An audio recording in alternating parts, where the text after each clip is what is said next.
आज राज्य मंत्रिमंडळाची बैठक पार पडली आणि या बैठकीमध्ये जर आपण पाहिलं तर मुख्यमंत्री देवेंद्र फडणवीस यांनी सांगितलेलं आहे की बँकांकडून जे आहे ते सक्त वसुली केली जाणार नाही, तसे निर्देश जे आहेत ते बँकांना दिले जाणार आहेत। कारण आता जर आपण पाहिलं तर दुष्काळजन्य परिस्थिती संपूर्ण महाराष्ट्रात निर्माण झाली आणि त्याच पार्श्वभूमीवर फडणवीस यांनी हा निर्णय घेतलेला आहे। बँकांना निर्देश दिलेले आपल्यासोबत स्वतः बच्चू कडू आहेत। भाऊ, तुम्ही अनेकदा म्हटलं की सक्तीची वसुली थांबवली पाहिजे अशी तुम्ही मागणी केलेली होती। आज दुसरीकडे फडणवीसांनी हा निर्णय घेतलेला आहे, बँकांना निर्देश दिलेले आहे, कसं पाहता या? आणि त्यांचा मला आता कॅबिनेट नोट आहे काहीतरी किंवा सोशल मीडियामध्ये फिरत आहे का पूरग्रस्तांची 3 महिने सक्तीची वसुली करणार आणि ते पूरग्रस्ताची, अतिवृष्टीवाले नाही म्हणत, पूरग्रस्तवाले म्हणतात। हां, मराठवाडा आणि सगळं म्हणजे मराठवाड्यातले जे पुराचं पाणी गेलं असेल ते शेत, ज्या शेतामध्ये पुराचं पाणी गेलं, कसं आहे 2 प्रकारचं नुकसान झालेलं आहे।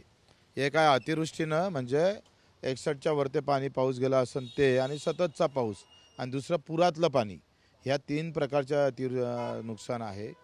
ते म्हणतात पूरग्रस्तातल्या लोकांसाठी आम्ही 3 महिने बँकेची वसुली करू नये अशा प्रकारचा निर्णय झालेला समजतं।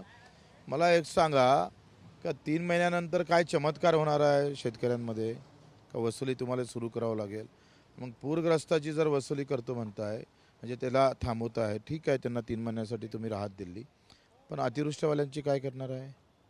काही भागात पूर गेला नाही पण नुकसान 33%च्या वरती आहे, त्याचं काय करणार आहे? आणि 3 महिन्यानंतर तुमची वसुली जर थांबवता म्हणता तर मग आता वसुली थांबली तर ते व्याज कोण भरण, ते हप्ते कोण भरणार आहे? पूर्ण खुलासा करा ना, अर्धवट का करताय? म्हणजे मंत्रिमंडळात एवढे सगळे मंत्री आहे, त्यांनी अर्धवट निर्णय काय घ्यावा? तुम्हाला याच्यासोबत कर्जमाफीचा मुक्तीचा निर्णय घ्यावाच लागेल। जर वसुली जेव्हा आम्ही थांबवतोय तर एक तर आम्ही पाहतोय कर्जाचं पुनर्गठन एक सुविधा असतं, नाही तर कर्जमाफी असतं। पुनर्गठन बाबतीत तुम्ही काही बोलताय का किंवा कर्जमाफीच्या बाबतीत काय बोलताय? आणि पुनर्गठनमध्ये तुम्हाला माहीत आहे का जुन्याचं नवं करायचं आणि पुन्हा त्याच्यावर मागचं आणि नवीन कर्ज अंगावर टाकायचं, पुन्हा त्याला अडचणी टाकायचं, हे काही शेतकऱ्याला मान्य नाही आहे। तुम्ही कर्ज वसुली म्हणजे जसं थांबवतं त्यापेक्षा कर्जमुक्तीची घोषणा अपेक्षित होती, ते करत नाही।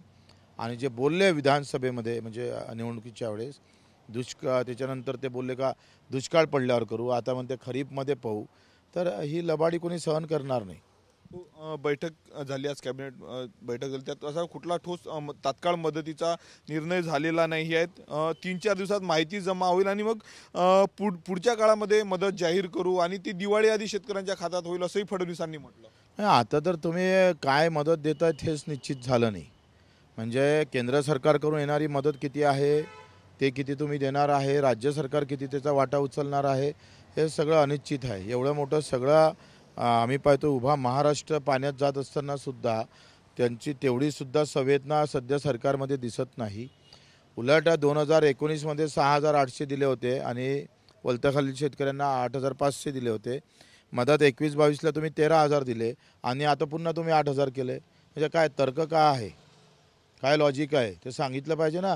का 2022मध्ये तुम्ही एवढे पैसे देता आणि 25मध्ये कमी देता? आता महागाई कमी झाली का? कोणाचे पगार कमी झाले का?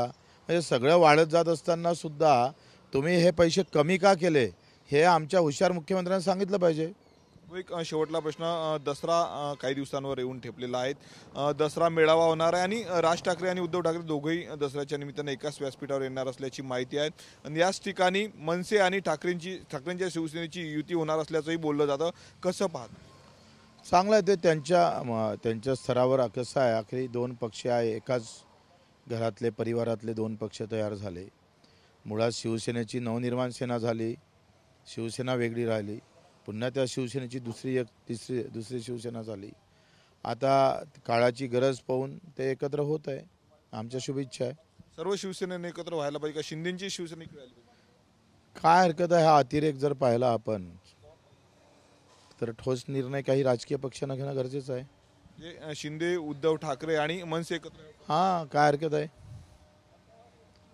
आपण पाहतोय का आज जी अवस्था आहे भारतीय जनता पार्टीच्या सत्तेमध्ये, बटेंगे तो कटेंगे म्हणणाऱ्या भाजपाच्या नेत्यानं लाखो शेतकऱ्याला मारून टाकलं, हिंदू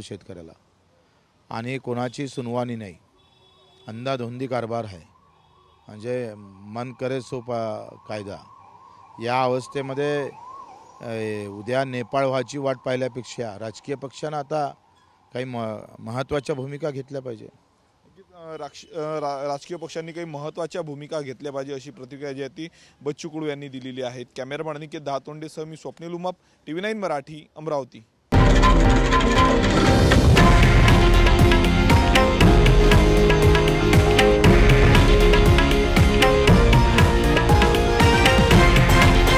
हे आहे देशातील नंबर 1 न्यूज नेटवर्क आणि आपण पाहत आहात TV9 मराठी, एकमेव.